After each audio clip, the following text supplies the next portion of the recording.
नमस्कार मैत्रिणींनो, मी रुपाली. माझ्या यूट्यूब चॅनलमध्ये तुम्हा सर्वांचं मनापासून स्वागत आहे.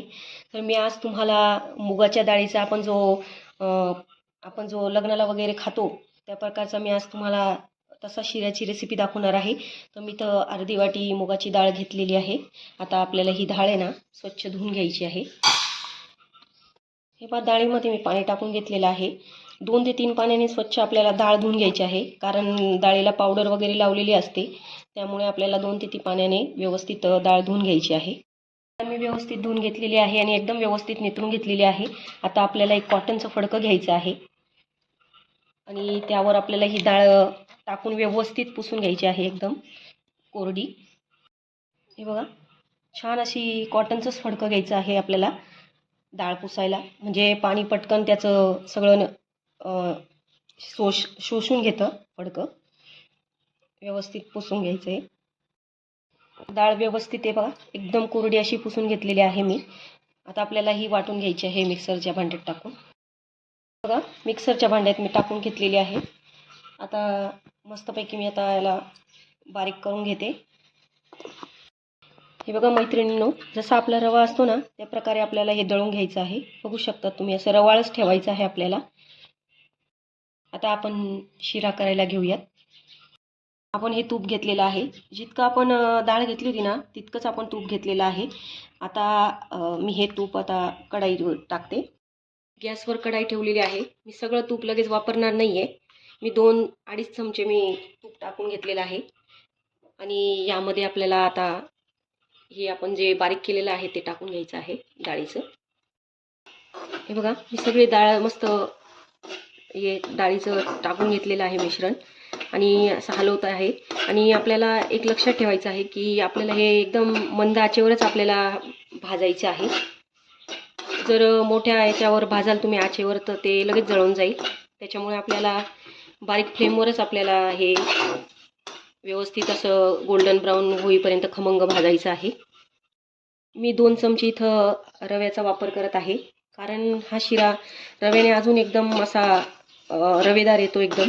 आपण हे बी जाडसरच ठेवलं होतं मुगाचं थोडंसं, खूप छान आणि खूप रुचकर लागतो. मग थोडा रवा ॲड केल्यावर अजून व्यवस्थित असं खमंग असं भाजून घ्यायचं आहे आपल्याला. परत पण यामध्ये अजून थोडंसं तूप वापरणार आहोत, 1 चमचा. बाकीचं आपण नंतर वापरणार आहोत. राहूनच आपल्याला तुपाचा वापर करायचा आहे. एकदम तूप टाकायचं नाही आपल्याला आणि व्यवस्थित असं हलवतच भाजत राहायचं आहे आपल्याला. हे बघा, किती छान असा गोल्डन ब्राऊन कलर आलेला आहे आपला. छान हे भाजून झालेलं आहे. आपण जेवढी मूग डाळ घेतलेली होती आणि आपण त्याच्यात 2 चमचे आपण रवा पण ॲड केलेला होता, तर त्याच्या दुप्पट आपल्याला इथं दुधाचा वापर करायचा आहे. हे बघा, आणि थोडंसं दूध आपल्याला थोडं कोमट करून घ्यायचं आहे, मग ॲड करायचं आहे. आणि आता व्यवस्थित मिक्स करून घ्यायचं आहे सगळं. हे बघा, छान आटायला लागलेलं आहे दूध. आपला शिरा छान शिजायला लागलेला आहे, बघू शकतात तुम्ही. आणि हलवतच राहायचं आहे, नाही तर कढाईला चिटकून जातं खाली. दूध छान आटून गेलेलं आहे. आता आपण डाळ घेतली होती तेवढीच साखर आणि थोडीशी 1-1.5 चमचा वर घ्यायची आहे. तुम्ही साखरेचं प्रमाण कमी जास्त करू शकता. तुम्हाला जर जास्त गोड आवडत असेल किंवा नसेल आवडत तर तुम्ही कमी जास्त करू शकता त्याचं. मी जेवढी डाळ घेतली होती तेवढंच मी हे घेतलेलं आहे, साखर घेतलेली आहे आणि थोडी 1 चमचा वर घेतलेली आहे. व्यवस्थित मिक्स करून घ्यायची आहे. जे हे उरलेलं तूप होतं ते यात टाकून घ्यायचं आहे.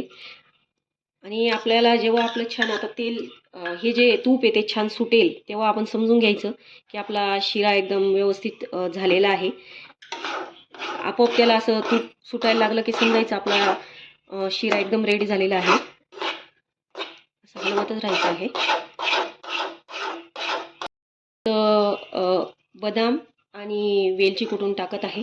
व्यवस्थित ते मिक्स करून घ्यायचं आहे.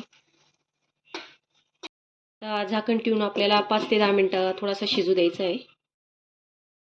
5 मिनटं झालेले आहे. हे बघा, आपल्या शिऱ्याला छान तूप सुटायला लागलेलं आहे, बघू शकता तुम्ही. आपला शिरा एकदम रेडी झालेला आहे. गॅस बंद करते आता. एकदम परफेक्ट असा मुगाचा शिरा आपला तयार झालेला आहे, बघू शकता तुम्ही. किती छान दिसत आहे. तर नक्की ट्राय करा माझ्या पद्धतीने मुगाच्या शिऱ्याची रेसिपी. माझे व्हिडिओ आवडत असेल तर माझ्या चॅनलला सबस्क्राईब करा, लाईक्स करा, कमेंट करा आणि मला सपोर्ट करा. धन्यवाद.